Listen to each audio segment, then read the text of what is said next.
Assalamualaikum warahmatullahi wabarakatuh. Di sini saya akan menjelaskan tentang asuhan keperawatan Hisprung pada anak. Perkenalkan, nama saya Sumiati. Yang pertama, definisi penyakit Hisprung merupakan suatu kelainan bawaan yang menyebabkan gangguan pergerakan usus yang dimulai dari sphincter internal ke arah proksimal dengan panjang yang bervariasi dan termasuk anus sampai rektum. Penyebab dari Hisprung ini adalah obstruksi usus bagian bawah yang dapat muncul pada semua usia, akan tetapi paling sering pada neonatus. Penyakit Hisprung juga dikatakan sebagai suatu kelainan kongenital di mana tidak terdapatnya sel ganglio parasimpatis dari plexus eurobas dari kolon. Keadaan abnormal tersebutlah yang dapat menimbulkan tidak adanya peristaltik dan evakuasi usus secara spontan.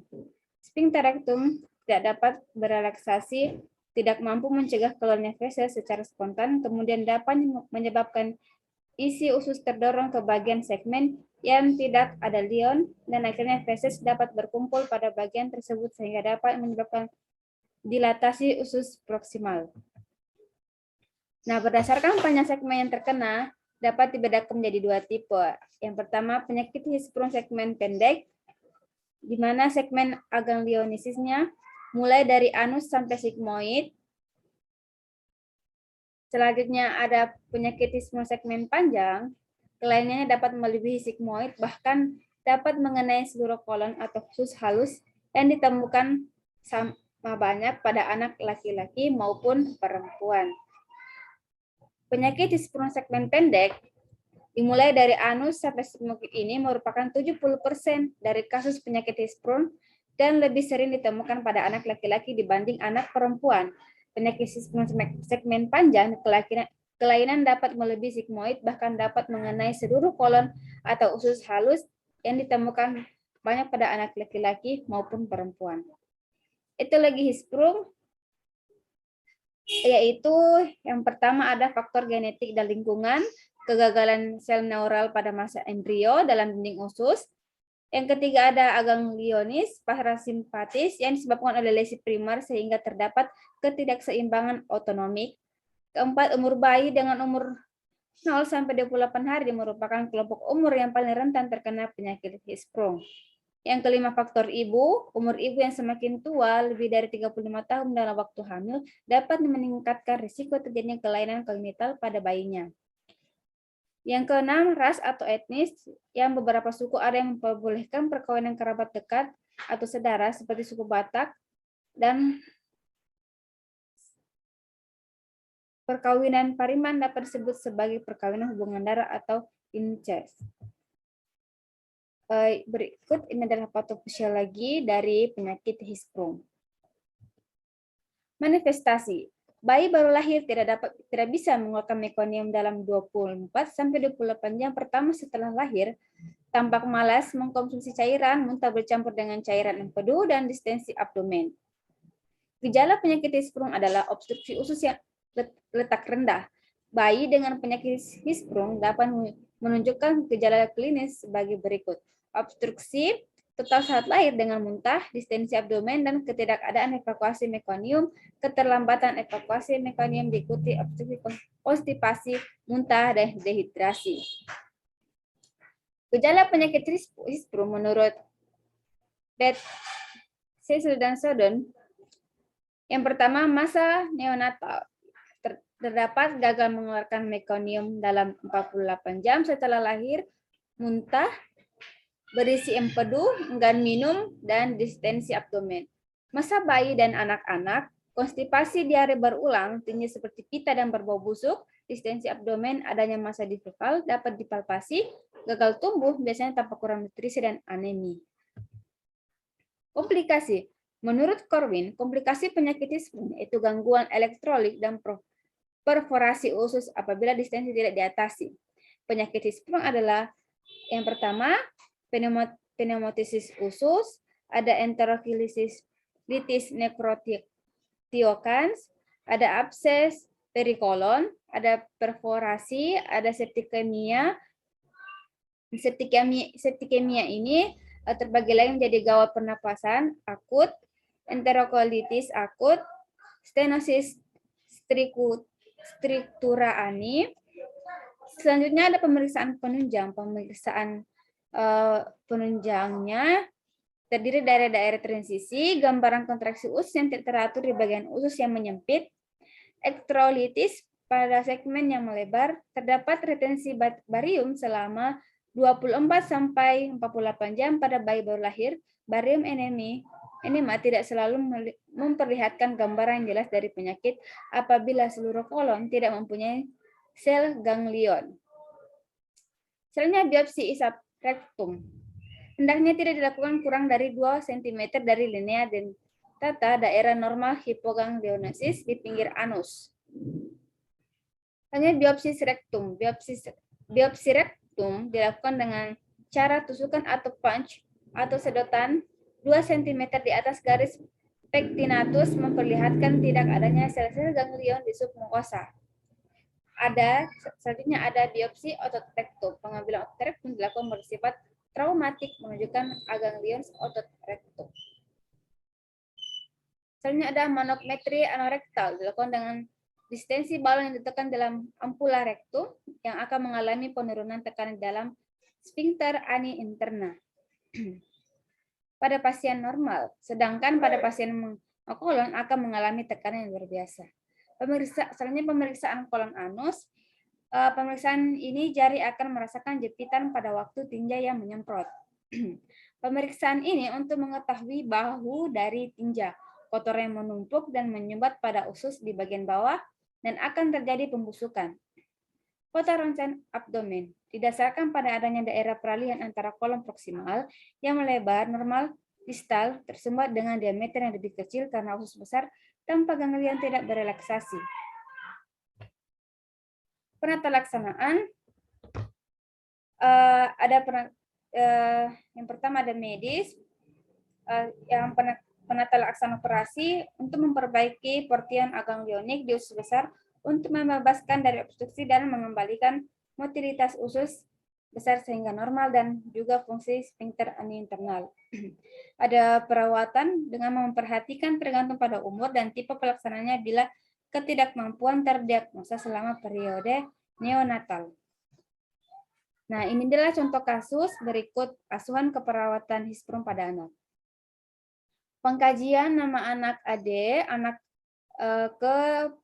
pertama, tanggal lahir Banjarnegara 19 Maret 2009, usia 3 tahun, jenis kelamin laki-laki, agama Hindu. Tanggal masuk 14 Mei 2012, pukul 8 waktu Indonesia Barat. Diagnosa medik hisprum, identitas orang tua ayah AN, usia 30 tahun, pendidikan S1, pekerjaan PNS. Ibu nama TA, usia 36 tahun, pendidikan SMA, pekerjaan ibu rumah tangga. Riwayat keluhan. Keluhan utama, klien mengatakan bahwa sejak 3 hari yang lalu klien sulit BAB dan terakhir tinjanya seperti pita dan berbau busuk.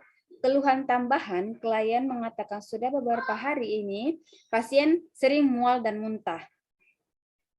Riwayat penyakit sekarang pada pasien datang dari poli anak pada tanggal 14 Mei 2012 pukul 7.45 WIB waktu Indonesia Barat dengan keluhan sudah 3 hari belum BAB dengan tanda-tanda vital, suhu 36,5 derajat Celcius, respirasi 25 kali per menit. Pasien keluar dari poli pada 14 Mei 2012 pukul 8 waktu Indonesia Barat dan dirawat di ruang Aster nomor 6 RSUD Banjarnegara. Pasien tidak memiliki riwayat alergi baik obat maupun makanan.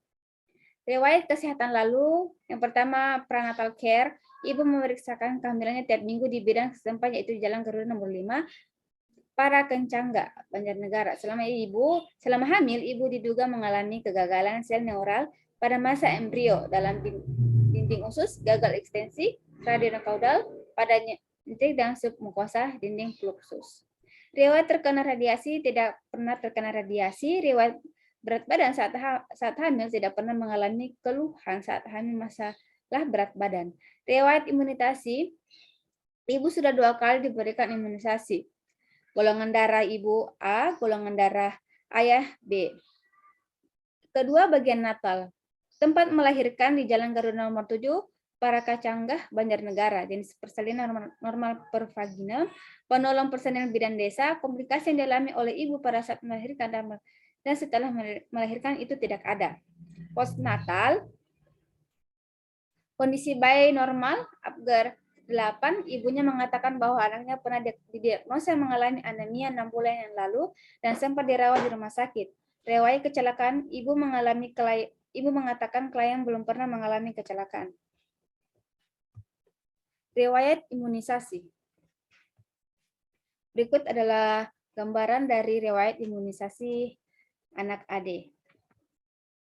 Riwayat tumbuh kembang, perkembangan fisik, berat badan 12 kg, tinggi badan 63 cm, perkembangan tiap tahap usia anak saat bergulir 5 bulan, duduk 7 bulan, merangkak 9 bulan, berdiri 11 bulan, berjalan 15 bulan, senyum kepada orang lain pertama kali 6 bulan, berbicara pertama kali 9 bulan, menyebutkan kata apa. Riwayat nutrisi, pemberian ASI eksklusif 6 bulan. Pertama, memberikan susu formula yang ditambah dengan makanan pendamping ASI. Riwayat psikososial, anak tinggal bersama orang tua, anak tinggal di rumah orang tua, lingkungan berada di kota perumahan, hubungan antar anggota bayi, pengasuh, dan tidak memiliki pengasuh anak. Riwayat spiritual, support system dalam keluarga, anak beragama Hindu dan belum mengerti tentang agama. Kegiatan keagamaan pelaksanaan ibadah biasanya berdasarkan tuntunan orang tua. Reaksi hospitalisasi, pengalaman keluarga,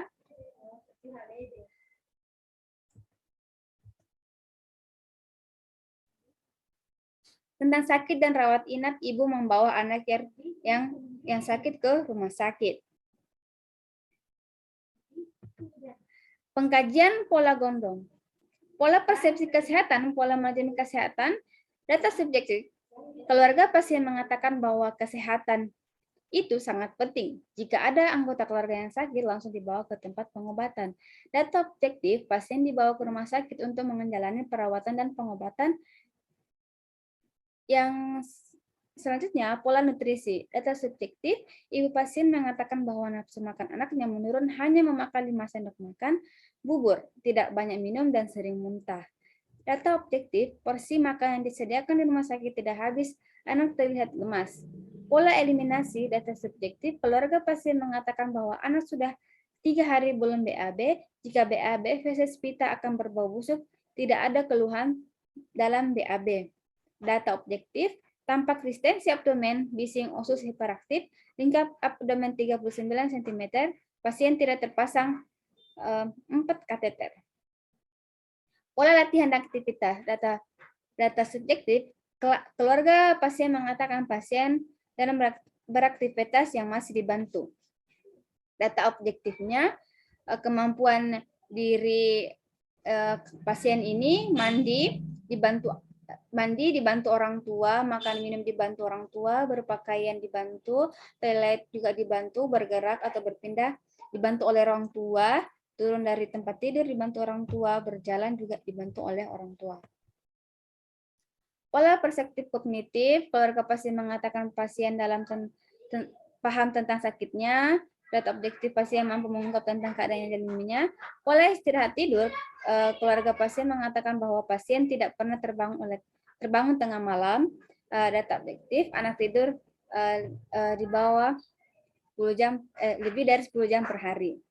Pola konsep diri atau persepsi diri, data objektif, keluarga mengatakan bahwa pasien murni masalah medis dan menyerahkan seluruh perawatan dan pengobatan kepada petugas medis. Data objektif, keluarga pasien kooperatif jika petugas sedang melakukan tindakan perawatan, pasien sering menangis. Selanjutnya, peran dan hubungan. Data subjektif, keluarga pasien mengatakan mereka peduli dengan sakit pasien. Data objektif, keluarga ikut berperan aktif dalam menjaga kesehatan pasien.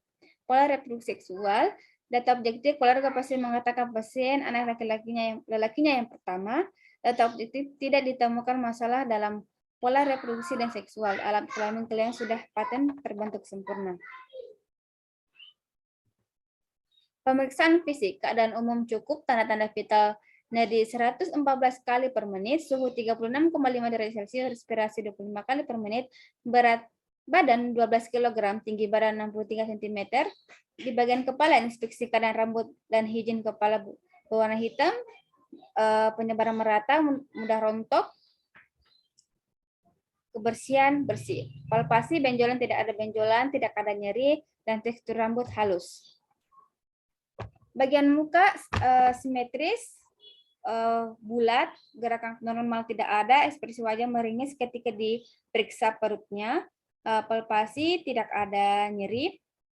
Bagian mata, edema tidak ada, radang tidak ada, selera tidak, konjungtiva radang tidak, amenis, mengalami amenis, posisi mata, gerakan bola mata normal. Hidung dan sinus, inspeksi posisi hidung fisiologis, bentuk hidung simetris, sekret tidak ada sekret.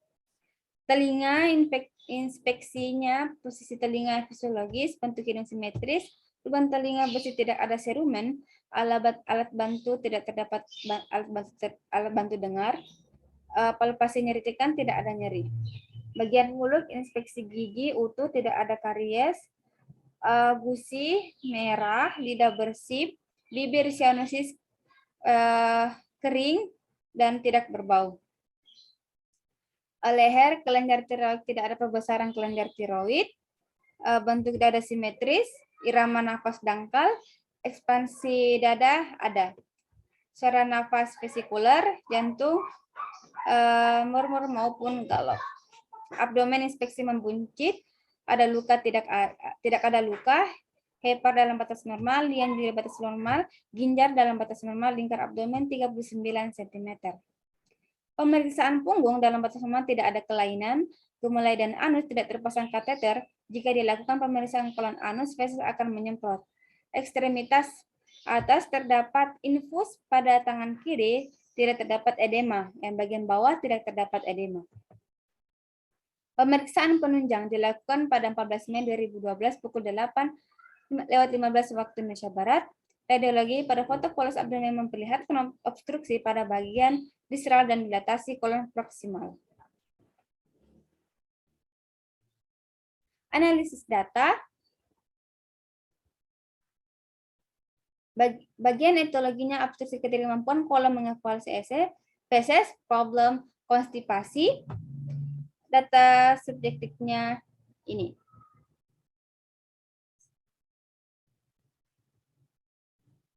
Nah, diagnosa keperawatannya yaitu konstipasi berhubungan dengan obstruksi, ketidakmampuan kolon mengevakuasi feses, ketidakseimbangan nutrisi kurang dari tubuh berhubungan dengan mual dan muntah.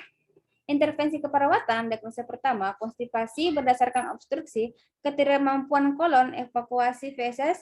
Setelah dilakukan tindakan keperawatan selama 1 kali 24 jam, diharapkan konstipasi dapat teratasi. Notnya, bowel elimination dengan kriteria hasil. Yang pertama, pola eliminasi dalam batas normal, warna feses dalam batas normal, feses lunak atau lembut dan berbentuk, bau feses dalam bentuk normal, tidak menyengat, 5 konstipasi tidak terjadi. Bagian nih, bowel irrigation, tetapkan alasan dilakukan tindakan pembersihan sistem pencernaan, pilih pemberian enema yang tepat, jelaskan prosedur pada pasien, monitor efek sampai dari tindakan irigasi atau pemberian obat oral, 5 catat keuntungan dari pemberian enema laksatif. Diagnosa kedua, ketidakseimbangan nutrisi, kurang dari kebutuhan tubuh berdasarkan mual dan muntah. Setelah dilakukan tindakan keperawatan selama 1 kali 24 jam, diharapkan kebutuhan nutrisi tercukupi. Bagian NOX, status nutrisi berdasarkan dengan kriteria hasil. Yang pertama, stamina, tenaga, kekuatan menggenggam, penyembuhan jaringan, daya tahan tubuh, dan pertumbuhan. Bagian nih, kaji tentang status dan kebutuhan nutrisi yang dibutuhkan, teaching tentang nutrisi, dan jelaskan tentang pentingnya nutrisi yang adekuat. Kaji tentang makanan kesukaan pasien, anjurkan pasien untuk makan selagi masih hangat, anjurkan makan sedikit demi sedikit, monitor tetesan infus. Implementasi tanggal 14 Mei 2012 jam 9. Implementasi monitoring KU pasien, monitoring vital sign, KU-nya sedang, suhu 36 derajat Celcius, RR 30 kali per menit, nadi 114 kali per menit. Pada jam 9.30, Implementasinya mengobservasi bising usus hiperaktif 10 kali per menit. Pada jam 10 memberikan implementasinya memberikan obat sesuai program terapi. Ya, respondennya obat masuk sesuai terapi. Pada jam 11 implementasinya mengkaji status dalam kebutuhan nutrisi dan kebutuhan nutrisi pasien kurang. Jam 12 WIB menganjurkan pasien makan sering tapi sedikit. Respondennya pasien kooperatif.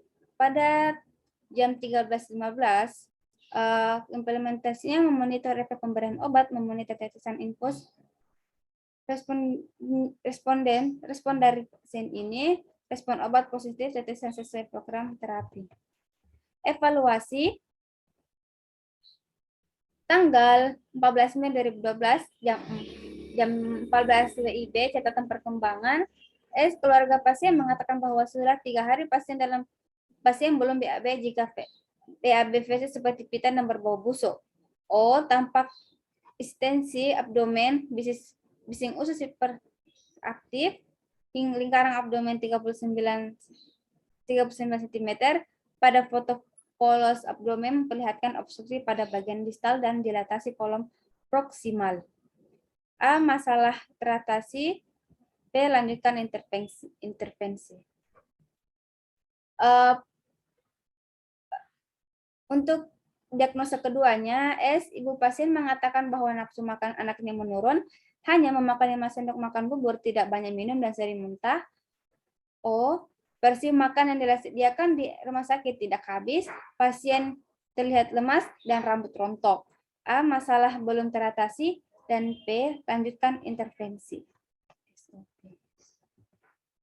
Terima kasih. Itulah presentasi dari saya mengenai hisprum pada anak. Kurang dan lebihnya mohon dimaafkan. Wassalamualaikum warahmatullahi wabarakatuh.